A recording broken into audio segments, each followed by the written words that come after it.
El Salmo 19 contiene una de las más hermosas expresiones de la Biblia acerca de ella, o sea, de la palabra de Dios. En el Salmo 19 leemos: la ley de Jehová es perfecta, que convierte el alma. El testimonio de Jehová es fiel, que hace sabio al sencillo. Los mandamientos de Jehová son rectos, que alegran el corazón. El precepto de Jehová es puro, que alumbra los ojos. El temor de Jehová es limpio, que permanece para siempre. Los juicios de Jehová son verdad, todos justos. Deseables son más que el oro y más que mucho oro afinado, y dulces más que la miel y que la que destila del panal. Estos 4 versículos del Salmo 19 describen las maravillas de la palabra de Dios. El salmista dice que la palabra de Dios es perfecta, que la palabra de Dios es fiel, es recta, que la palabra de Dios es limpia, que los juicios de Dios, o sea, los mandatos de Dios son verdad. Y entonces señala que esa palabra alumbra los ojos, que esa palabra alegra el corazón, que esa palabra hace sabio al sencillo, esa palabra convierte el alma, esa palabra es más dulce, dice el escritor, que la miel. O sea, estos versículos son una exaltación de Dios y de su palabra. El Salmo 19, en sentido general, es una exaltación de lo que Dios hace, de cómo Dios se muestra. Al principio, en este salmo, los primeros versículos hablan de cómo los cielos, o sea, el firmamento, el universo, cuentan, dice el salmista, la gloria de Dios. Pero luego él pasa a señalar cómo esa gloria de Dios, esa grandeza de Dios, esa magnificente presencia de Dios se muestra en la palabra de Dios, que aquí llama con distintos nombres: la ley de Jehová, el testimonio de Jehová, los mandamientos de Jehová, el precepto de Jehová, el temor de Jehová. Todos esos son sinónimos para hablar de la palabra de Dios, la palabra de Dios. Y efectivamente, mis hermanos,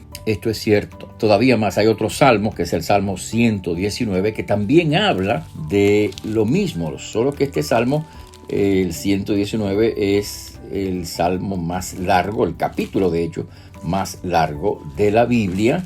Así que habría que leerlo sección por sección, porque está hecho en forma de un acróstico basado en las palabras del alfabeto hebreo. Pero también ese salmo, el Salmo 119, habla, y es el subtítulo que tenemos en nuestras Biblias, de las excelencias de la palabra de Dios. Bueno, el tiempo nos faltaría para hablar de toda la hermosura de la palabra de Dios, de toda la grandeza de la palabra de Dios, de todo el poder de la palabra de Dios, de cómo Dios se revela en su palabra y nos pone en contacto con Él, nos pone en contacto con Jesucristo, y cómo sus verdades llenan nuestros corazones a través de la obra del Espíritu Santo para fortalecernos, animarnos, darnos paz, darnos gozo, darnos dirección. Como dice el pasaje, hacernos sabios. No estamos hablando aquí de una sabiduría académica, estamos hablando de esa sabiduría que consiste en la aplicación de la palabra de Dios, del consejo de Dios a la vida práctica. Ese es el hombre sabio, aquel que puede aplicar a su vida diaria, a su vida de cada día, los principios, las verdades de la palabra de Dios. Entonces, ante tanta belleza, tanta hermosura, ante tanto valor que contiene la palabra de Dios, ¿qué debemos hacer con ella?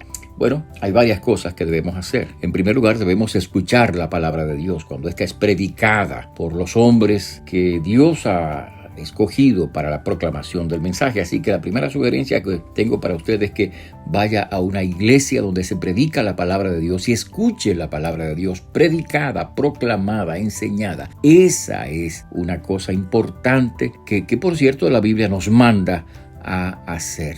Vaya a la iglesia, escuche la palabra de Dios predicada, pero no solamente la escuche en el mensaje dominical, sino que además usted debe también leer por sí mismo la palabra de Dios. Dios nos ha dado el gran privilegio en estas generaciones de tener acceso a la Biblia en nuestro propio idioma, en nuestra propia lengua, sea cual fuere el lenguaje que usted habla mejor o entiende mejor, si el inglés o el español, en fin.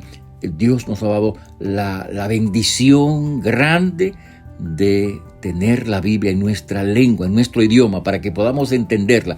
Así que debemos de leerla todos los días. Pero escúcheme bien, no se trata de leer el mismo salmo cada día, sino de leer toda la Biblia, toda la palabra de Dios, porque todo el consejo de Dios tiene cosas importantes que decirnos para que nosotros aprendamos a obedecer a Dios. Así que no solamente escuche la palabra de Dios cuando es predicada, sino léala.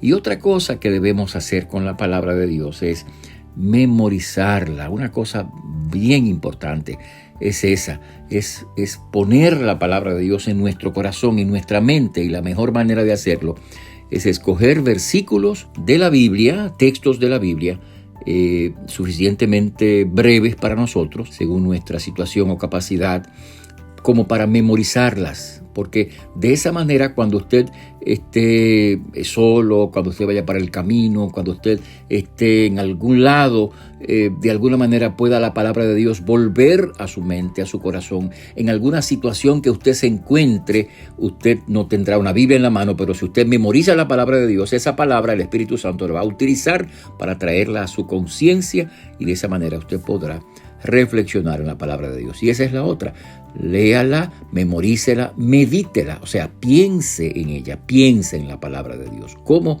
la palabra de Dios puede venir a mi vida y cómo se aplica esto? ¿Qué me enseña Dios acerca de sí mismo, acerca de Cristo, acerca del pecado, acerca de la vida? ¿Qué me enseña Dios? Y así piense y medite en la palabra. Y por supuesto todo eso con el objetivo de obedecer la palabra, o sea, de vivir la palabra de Dios. No la escuchamos en vano, no la oímos para escucharla simplemente y dejarla pasar. La escuchamos para vivirla, para aplicarla, para volvernos hacia Dios y hacer su voluntad. Así que dígale a Dios que le ayude a través de Cristo Jesús, que le ayude a obedecer su palabra y a vivir de esa manera para su gloria. Ese es el propósito de Dios para cada uno de nosotros. Que así sea en tu vida, que así sea en mi vida, en nuestras vidas. Que Dios te bendiga. Te habló el pastor Freddy Noble, pastor de la Primera Iglesia Bautista Hispana de Manhattan. Dios te bendiga.